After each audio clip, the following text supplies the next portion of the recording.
올해 하반기부터 미국 드라마 실적이 가시화될 걸로 전망을 하는 것 같아요. 미국의 첫 오리지널 작품 더 빅 도어 프라이즈가 올해 4분기부터 반영된다고 하는데 미국의 경우에도 방영일 기준으로 실적으로 반영되는 건가요? 우선 원칙적으로 딜리버리 시점 기준으로 인식을 하고 있고요. 그래서 물론 방영이 될지 안 될지는 채널에서 결정하는 부분이라 저희가 확정적으로 말씀드릴 수는 없어요. 저희 스케줄상 4분기에 딜리버리가 가능할 것 같아요. 딜리버리라는 게 방영이라는 말과 같은 말인가요? 딜리버리는 저희가 채널에 전달하는 시점을 말하는 것입니다. 대체로 사실 전달하는 시점에 방영이 되기 때문에요. 여태까지는 그 부분이 일치하지 않았던 적은 없었어요. 만약에 저희가 딜리버리를 했는데 채널 사정으로 인해서 방영이 늦어진다 하면 그럴 때는 딜리버리랑 방영 시점이 달라질 수 있겠죠.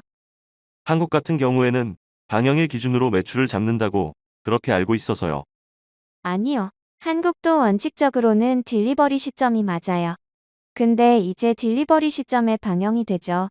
대부분 그래서 저희가 방영 시점에 인식한다고 편의상 말씀을 드리는 거고요. 왜냐하면은 딜리버리라는 거는 저희 내부적인 문제이기 때문에 외부에서는 사실 알기 힘든 부분이잖아요. 그럼 방영 같은 건 스튜디오 드래곤이 결정할 수 있는 문제는 아닌 것 같은데 딜리버리 같은 경우에는 올해 4분기 안까지 될 예정인가요? 일단 현재 계획으로는 그렇습니다.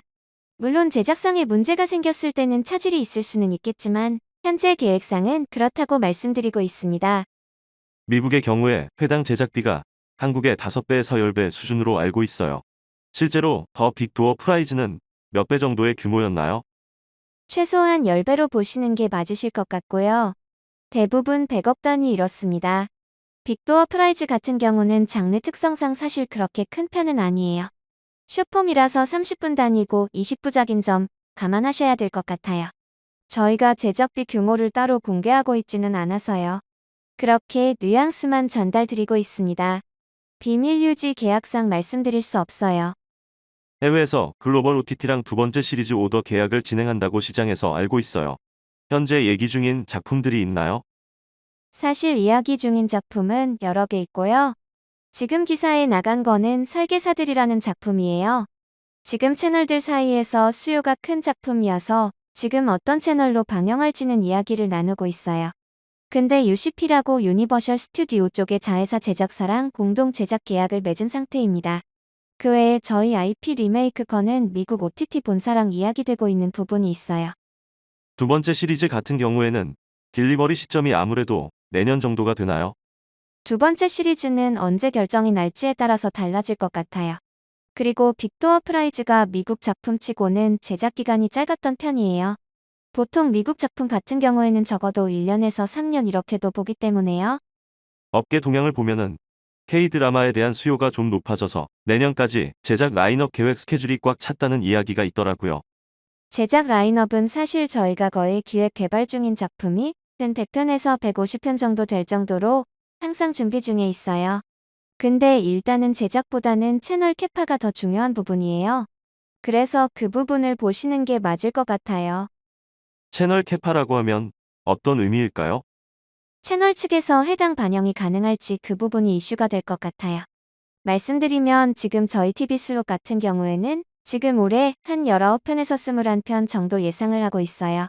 그 외에 추가적으로 OTT 오리지널들을 OTT 채널들이 저희 작품 드라마 슬롯을 어떻게 가져갈지에 따라서 좀 달라질 것 같아요. 현재 기준으로 봤을 때 저희가 몇 개의 글로벌 OTT와 지금 내년도까지 오리지널이 약속된 부분이 있어요. 그 외에 티빙이라든지 다른 채널들도 지금 시즌물이라든지 그런 것들을 계획하고 있어서요. 연말에 넷플릭스랑 재계약을 앞두고 있는 걸로 알고 있어요. 재계약 조건에 있어서 시장에서는 애플 TV나 디즈니 플러스처럼 OTT사들이 많아진 만큼 재계약 조건이 좋아질 거란 전망이 있어요. 일단은 확실히 말씀드리고 싶은 것은 재계약 요청을 준 것 자체가 넷플릭스 측이었습니다. 지금 확인된 바로는 넷플릭스 측에서 저희 드라마에 대한 수요가 굉장히 높은 상황이 맞아요. 디즈니 플러스랑 저희가 처음으로 계약을 시작을 했는데 디즈니 플러스 측에서도 어쨌든 한국 시장 내지는 동남아 시장에서 승기를 잡아가고 싶어 해요. 그래서 저희 콘텐츠에 대해서 넷플릭스에 비해 더 좋은 조건으로 주고 싶어 하는 눈치예요. 그래서 그 부분에 대해서도 넷플릭스도 충분히 알고 있고 그 부분을 이야기하고 있는 상황입니다. 사실 저희 입장에서도 굳이 디즈니 플러스보다 낮은 조건으로 넷플릭스 계약을 할 이유가 없어요. 넷플릭스도 그 부분을 잘 알고 있어서 지금 그 부분에 대해서 긍정적으로 말씀드리고 있는 부분이에요. 연말까지 시간을 가지고 재계약을 조율하게 될 것 같아요. 저희 입장에서는 양보해서 빨리빨리 계약해야 할 이유는 없는 상황이라서요. 넷플릭스랑 계약을 처음에 들어갈 때는 스튜디오 드래곤 쪽에서 요청했었는데 재계약 요청은 넷플릭스 쪽에서 하는 쪽으로 입장 차이가 생겼군요. 아무래도 조금 있죠. 그때 당시에는 OTT에 대한 수요도 그렇게 많지 않았고 또 저희 드라마 수요도 그렇게 크지 않았던 상황이어서요. 상호간에 그렇게 뭔가 더 좋은 조건이라든지 그런 고민은 좀 덜했던 상황이었어요. 지금은 판도가 많이 바뀌었죠. 저희 콘텐츠 수요도 굉장히 많이 올라갔고 한국 콘텐츠 전반에 대해서도요. 넷플릭스가 작년에 오징어 게임을 통해서 그런 효과를 굉장히 많이 봤잖아요. 이제 적은 컨텐츠 비용 대비해서 구독자 수를 이렇게 높이는 작품들을 안정적으로 공급을 하려면은 아무래도 큰 제작사랑 하는 게 좋죠. 저희처럼 이렇게 채널을 가지고 있는 제작사들이 유리한 부분이에요. 올해는 2022년 한 해 동안 33편 이상 편성이 예정된 상황이더라고요. 근데 지난 2년 편성 수치는 25편 정도 알고 있는데 이게 단순 수치상으로 비교하면 최근 2년에 비해 편성 수가 한 1.3배 정도 높아요. 그럼 올해 실적은 작년 실적의 1.3배 정도 비례해서 따라갈 가능성이 높은 건가요? 게다가 올해는 제작비가 10배 이상인 미국 방영 작품이 반영될 가능성도 높잖아요. 일단은 저희가 이 부분에 대해서 가이던스 비슷하게 연초해드린 게 있어요. IR PPT 보시면 저희가 제작비 기준으로 전년 대비 한 60% 이상 증가할 거라고 예상을 하고 있어요. 그에 따라서 판매 매출 또한 전년 대비 60% 이상 증가할 거다. 이렇게 좀 말씀드린 바가 있어요. 또 디즈니 플러스는 국내 런칭 이후에 볼 게 없다는 혹평이 이어지면서 구작을 대거 구매할 거라는 시장의 전망이 있어요. 디즈니 플러스나 애플 TV 같은 새로운 바이어의 등장 자체가 넷플릭스가 옛날에는 저렴하게 구작을 구매했으면 이것에 대해서도 영향을 줄 것 같아요. 구작들의 판가도 지금 올라가고 있는 상황인 건가요? 확실히 예전에 비해서 단가가 많이 올라가고 있는 상황이에요. 저희 수요 자체가 많이 올라가서 특히 그냥 단순 OTT가 아니더라도 지역별로도 수요가 높아져요. 예를 들어서 일본이라든지 동남아라든지 지역별로도 큰 금액을 주고 저희 예전 구작들을 좀 많이 사가려는 트렌드가 있어요. 거기에 더해서 약간 디즈니 플러스는 소위 발등에 불이 떨어져서 좀 더 잘 주려는 측면은 있죠. 컨퍼런스 콜에서 보니까 미국 스튜디오 성과를 올해 확인할 것이고 일본 내에서도 이런 유사한 스튜디오를 고려하고 있다고 말씀을 해주셨어요. 저희가 아마 기사가 났을 텐데 스튜디오 드래곤 재팬이라고 법인 설립에 막바지 작업 중입니다. 근데 다만 미국 법인이랑 상황은 달라요. 미국 같은 경우에는 이미 시스템 자체가 많이 발달이 되어 있어요. 그래서 저희가 그 시스템을 배우는 입장이라고 하면은 일본 같은 경우는 시장 자체가 드라마는 한 10년 전 수준에서 지금 머물러 있는 상태거든요. 제작비라든지 그런 부분들이요. 그래서 저희 스튜디오 모델을 일본 시장에 적용시키는 목적으로 접근한 부분입니다. 오히려 미국 같은 경우에는 이 시스템에 따라가거나 제작비를 맞추면 더 유리한 상황인데 일본 쪽 같은 경우에는 환경이라든지 금액면으로도 한국보다 조금 더 늦춰진 상황이라서 이걸 일본 쪽에 적용을 해야 된다는 말씀이신가요? 네, 좀 그런 취지와 전략으로 지금 진행 중입니다. 1분기는 작년 1분기 편성수에 비해 적은 편성으로 높은 효율성으로 시장 컨센에 부합한 것 같아요. 2분기는 편성수가 작년 2분기 대비해 3편이나 더 많은 걸로 알고 있어요. 이렇게 되면 2분기도 1분기처럼 좋은 성과를 낼 것 같아요. 저희가 2분기에 대해서 긍정적으로 말씀드리고 있는 게 지금 말씀 주신 대로 이번에 방영 편수 자체가 2019년 이후로 가장 많은 방영 편수로 예정을 하고 있어요. 그 부분이 일단 첫 번째 이유고 두 번째로는 저희가 디즈니 플러스랑 처음으로 작업을 시작을 하게 되면서 기존 대비 선판매 작품이라든지 그리고 구작 판매라든지 이런 부분들이 좀 이루어질 것 같아요. 그런 영향으로 2분기에 대해서 긍정적으로 많이 말씀드리고 있습니다. 작년에 10편인데 올해 13편이기도 하고 디즈니 플러스도 구작을 많이 구매할 것 같더라고요. 메리츠 증권 6월 2일 자리포트에는 2분기 영업이익을 320억으로 예상을 해요. 그 정도 수치를 내부 가이던스로 가져가고 있나요?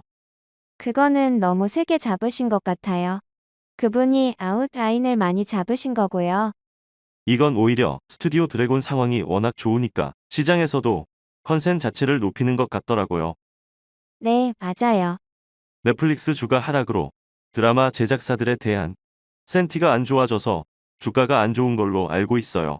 그래도 스튜디오 드래곤을 좋게 보는 이유는 넷플릭스 예산 감축에도 불구하고 한국 드라마 특히 스튜디오 드래곤은 제작비나 흥행면을 두루 갖춘 제작자라는 장점이 있는 것 같아요. 이 외에도 스튜디오 드래곤에 투자 포인트가 있을까요?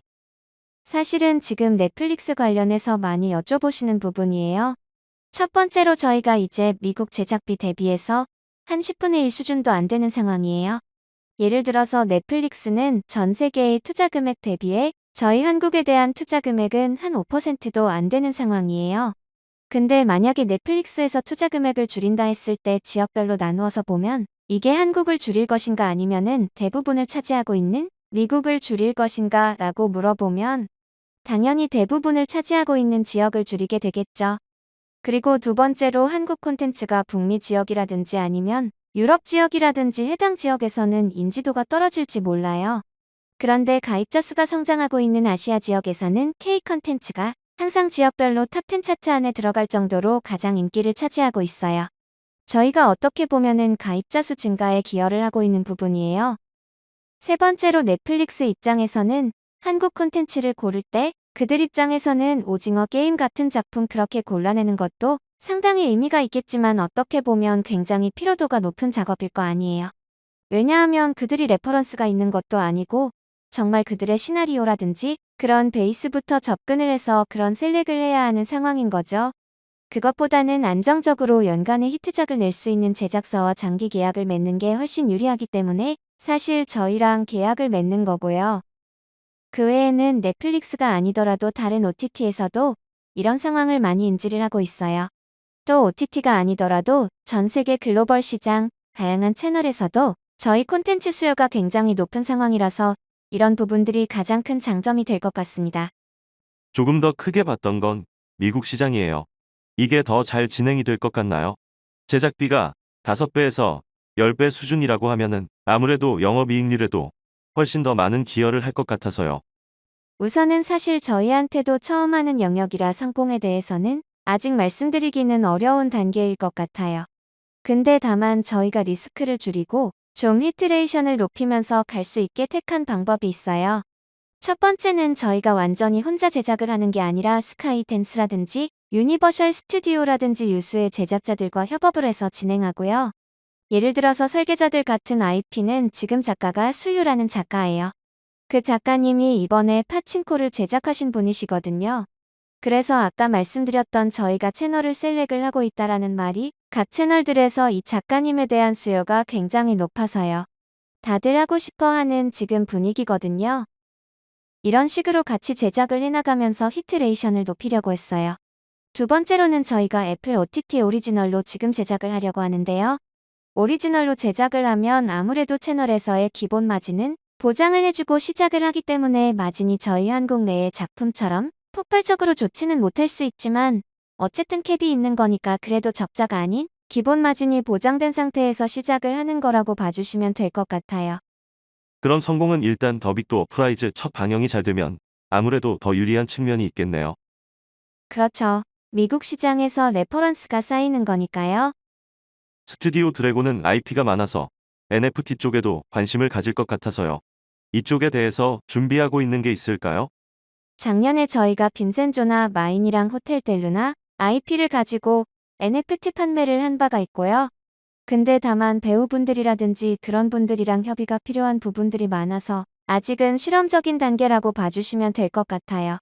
그래서 작년에 진행된 것도 그런 영화 드라마 속 장면 이런 게 아니라 상징물이라든지 그런 것들 위주로 판매를 했어요.